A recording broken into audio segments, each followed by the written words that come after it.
You have a green machine whose cost is PG and it can produce A units of product.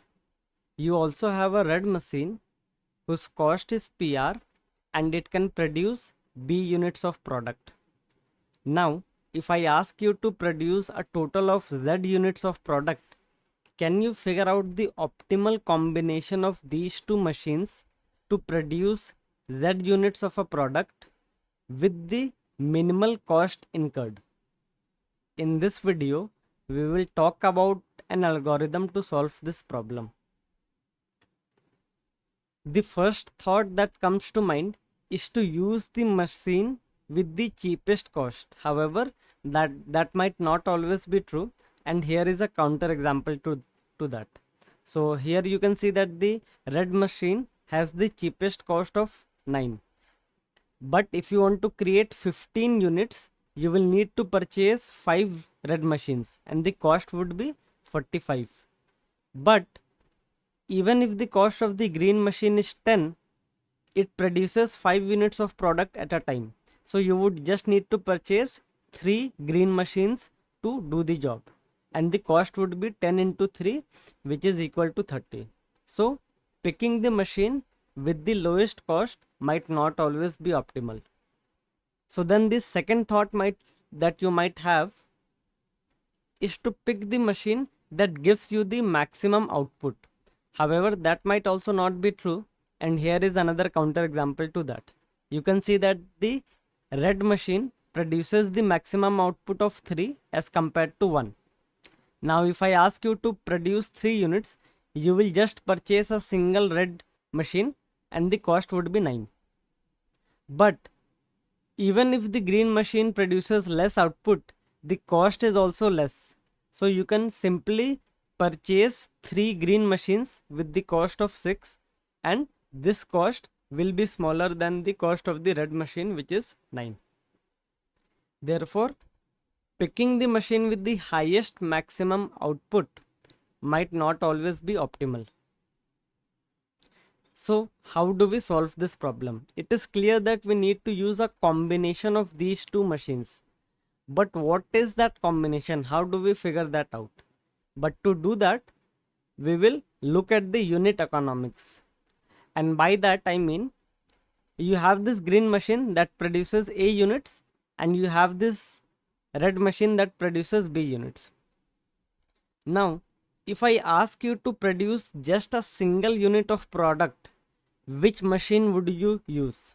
Now you might claim that it might not even be possible to produce a single unit because A and B might not necessarily be equal to 1.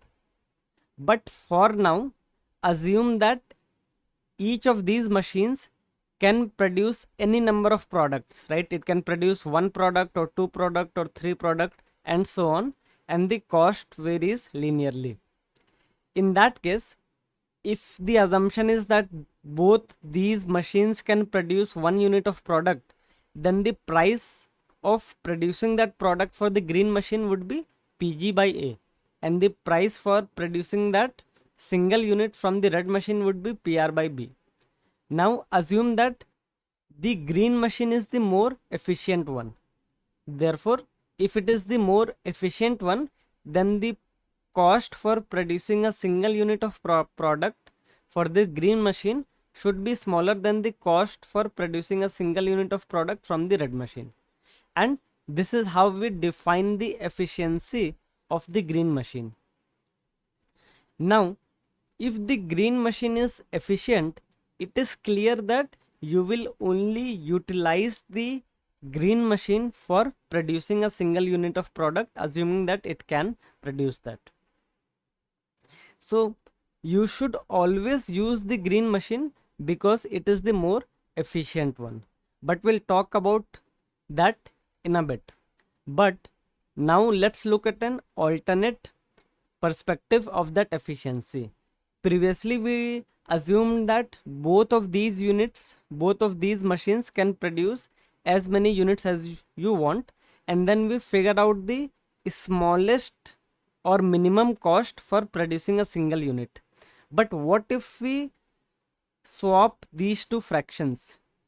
So if you see, for now assume that each machine can now also produce fractional unit. In the last slide we just assume that each machine can produce either 1 unit or 2 unit or 3 unit and so on, but now let's assume that they can also produce fractional unit, and then figure out which one is the more efficient one, and figure out the relationship between this efficiency and the previous efficiency. So if you have just 1 rupees in your pocket, how many products can you create from the green machine, and how many products can you create from the red machine, even if it is a fractional amount? So for the green machine, if it takes PG rupees to create A amount of product, in a single rupee you can only create A by PG amount of product. Similarly for the red machine, with 1 rupee you can create PR by A by PR, sorry, B by PR amount of product. Now if green machine is the more efficient one, then you should get the most value for your money, and that means that with just 1 single rupee you should be able to create more amount of product. Therefore if A by PG is greater than or equal to B by PR, we will say that the green machine is the more efficient one. But if you look at this fraction, and if you look at the fraction in the last slide, you will see that both of them are mathematically the same, because if you swap the numerator and denominator on both the sides, this sign will get reversed. So in fact the definition of efficiency does not change no matter how you look at it. If you assume that each machine can produce any number of product, and if green machine is the more efficient one, and in the other case where you assume that each machine can produce fractional unit as well, then even in that case the green machine would be the more efficient one. So it is clear that in all the situations, if this fraction is valid, then the green machine is always the most efficient one, and you should always use it, right? But that is only on the assumption that green machine can produce that product, right, which we have currently assumed in the previous slide. And I have kept the color encoding as green and red to help you remember throughout the video that green machine is the more efficient one. So now with this explanation that we had regarding that unit economics, if I ask you to create 2 units of product, right? If I ask you to create 2 units of product, for a single unit we know that the green machine was the efficient one.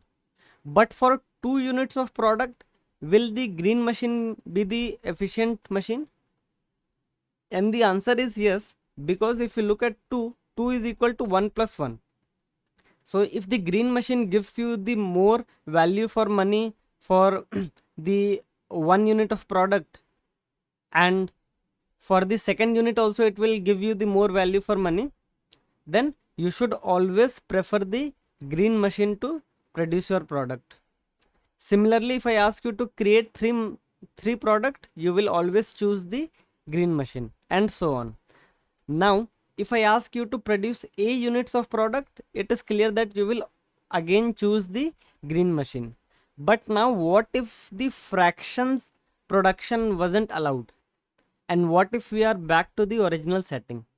In that case you will realize that even if the fractional production was allowed, to produce A units of product you would prefer the green machine. So now if there are added restrictions but you are still getting the chance to use the green machine, you should use the green machine only, right? So that is why in both the cases where the fractional units are allowed as well as in the case where it is not allowed, it is always beneficial to produce A units from the green machine only. In fact, you can generalize this statement even more. If I ask you to produce 2 into A units or 5 into A units, regardless of whether the fractional unit production is allowed or not, you should always pick the green unit because it is the most efficient one. So now we have a major breakthrough, that is, if the problem asks you to create a multiple of A units, you should always choose the green machine. Now, what happens if I ask you to produce A into B units of product? And in this case, assume that fractional production is not allowed and this machine can only produce A units of product at a time, and this machine can only produce B units of product at a time. Now, from the previous slide, it is clear that we should only use the green machines to create that AB product, right? Because it is a multiple of A, and therefore this will be the optimal one. But let us arrive at the same answer from a different perspective. What if if this is A into B, then it means that it is a multiple of A as well as a multiple of B, right? So this means that even the red machine can produce this amount of product. So if I use the red machine to produce AB units, then the cost would be, I would need to use A red machines, right? And the cost would be A into PR. But if I want to produce the same amount of product from the green machine, then the cost would be equal to B green machines, which is nothing but B into PG. Now, since we have that the green machine is the more efficient one, then if you multiply this product here and this element here, you will realize that it is always optimal to create it from the green machine, right? Because this amount, which is the cost of the green machine, will always be smaller than this amount, which is the cost of the red machine. Therefore, you can derive another conclusion, that is, using a red machine, like you can replace A red machines with B green machines because their output remains same, AB in both the cases, but their cost will definitely decrease. Therefore, every time we see a configuration where we are using A red machines, then it means that we are producing output A into B. Then we can always replace this configuration with B green machine because the output will remain same, A into B, but this cost will definitely decrease because green machine is the most efficient one. So remember this fact, we will come back to it later. So now it is clear that since the green machine is the most efficient one, you should keep on using it as long as you want to create a multiple of A, and then for the remaining part you can use the red machine. So now if I want to produce Z units, then from Euclid's division lemma, you know that you can express this Z as quotient into A plus remainder, where the remainder is strictly less than A. Now for this part, it is clear that you should always use the green machine because this is the multiple of A. So you can use Q green machines to produce Q into A, and for the remaining segment you can use the red machine. Now although this looks correct, this is actually wrong. Now try to pause this video and think of a counter example for this expression. So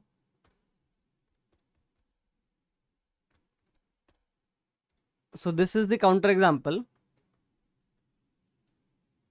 If I have this configuration where the cost is 10 and the output is 2, and if I ask you to produce 11 units, and 11 can be expressed as 2 into 5 plus 1, right? 10 plus 11. So now since this machine produces in multiples of 2, you might be tempted to purchase 10 green machines or 5 green machines, right, with the cost of 50, and for the remaining 1 unit you might want to use the red machine, but the cost of red machine is so high that the total cost might jump to 10 to the power 5 plus 50, which is not desirable. So after looking at this counter example, you might try to modify this solution to say that okay, you will use the best possible efficient machine for q times, and then for the remainder you will either try to use the red machines to cover this remainder, or you can create another green machine, because if you create another green machine it will start producing a units, and since remainder is strictly less than a, your job will be done. So you will take whatever is best out of these two, right, so that this counter example does not happen. So you might create this, right? So if z is q into a plus remainder, so you use q green machine because it is the most efficient one, and then you use several red machines to cover remainder, or you use another green machine to cover this remainder, and then you take the cheapest out of these two options. And logically it makes sense as well, right? Because if the green machine produces in batches of 3, then if it produces 3 over here, and then 3 over here, and then 3 over here, and so on, and if a is equals to 8, that is the green machine produces in batches of 8, then you will see that if the green machine produces more than 8 units, right, why don't you transfer this 8 units to the green machine, right? So if the red machine produces more than 8 units, you should use the green machine to produce this 8 units, right? Because we have already discussed that green machine specializes in producing the a units with the cheapest cost. So if the production of the red machine is more than 8, you should swap it with one green machine and then use the red machine for producing the remaining one. So however, although this looks correct, but this is also incorrect, and the counter example for this is a very tricky one. Try to pause this video and think of a counter example. So this is the counter example for this. So if the cost is 3 and 6 and 2 and 5, right? Now you might want to create so if I ask you to create let's say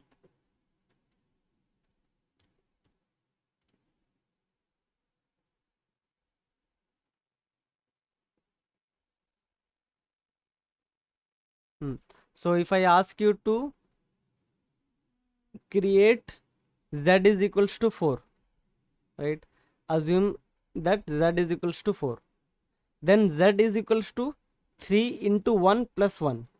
So now from your intuition you might feel that you should use the efficient machine as much as possible before moving on to the inefficient machine, right? So you would use the one green machine to produce output 3 and the cost would be 6, plus you would use the best out of these machines to create 1, right?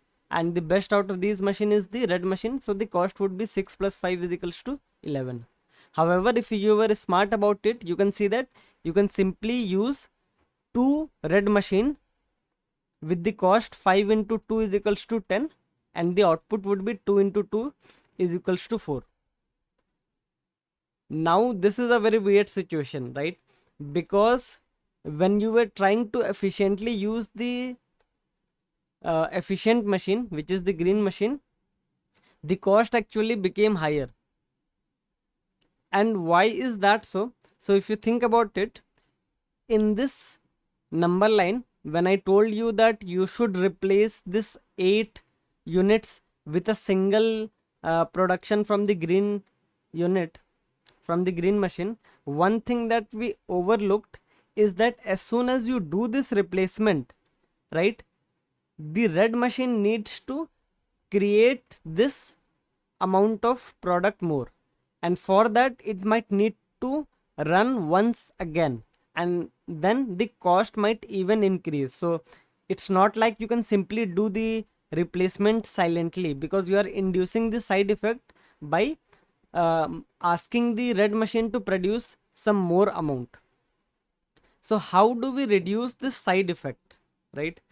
So to reduce that, remember that we need to find a common ground where the production from the red machine can be replaced with the production from green machine without causing any side effect. And for that we have already seen that as soon as the red machine starts producing A into B units, which is divisible by A as well as by B, then you can silently replace this with this, right?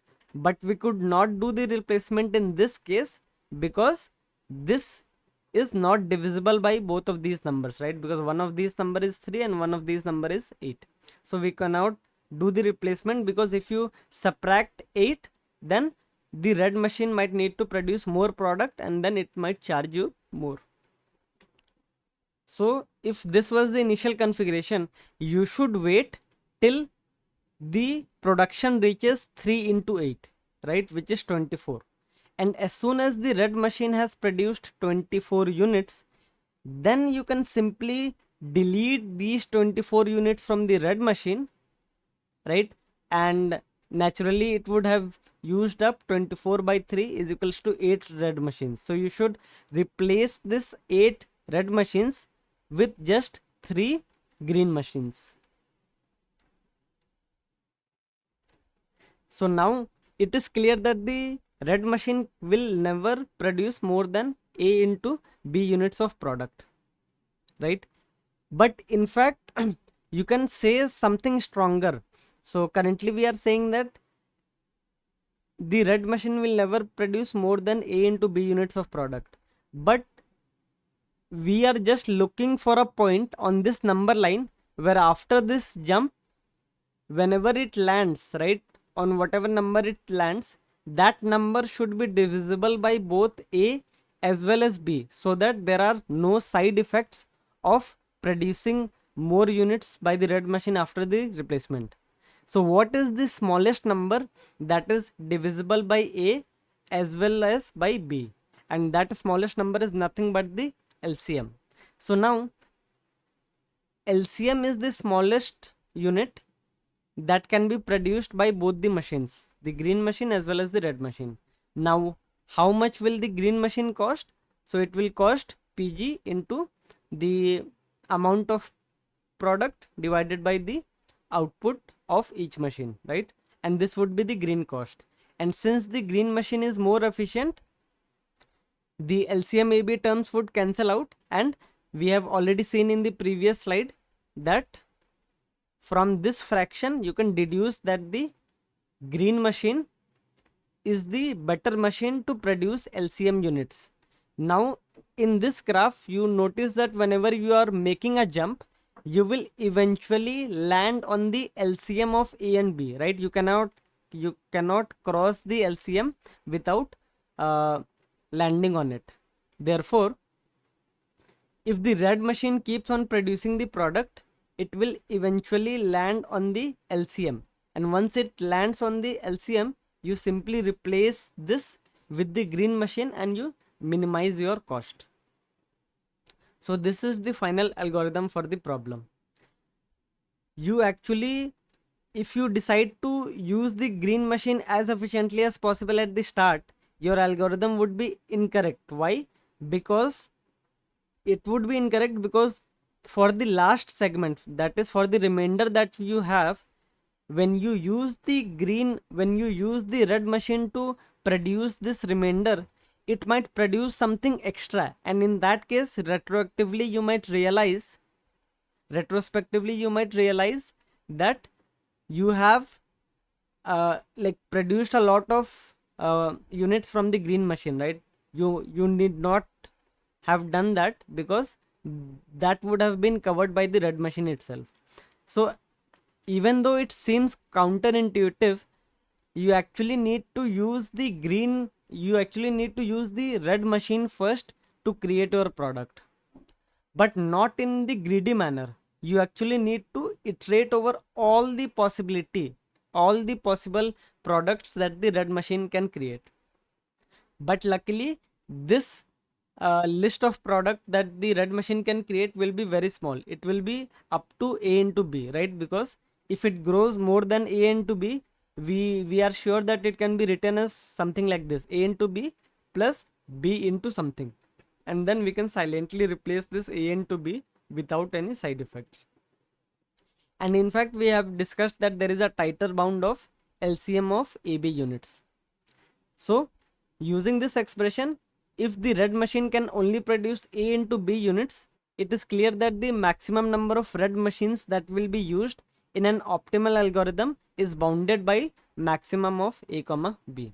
So we should try all counts of red machine from 0 to maximum of A comma B, and after we have produced all the product with the red machine, for the remaining products, we should use the green machine.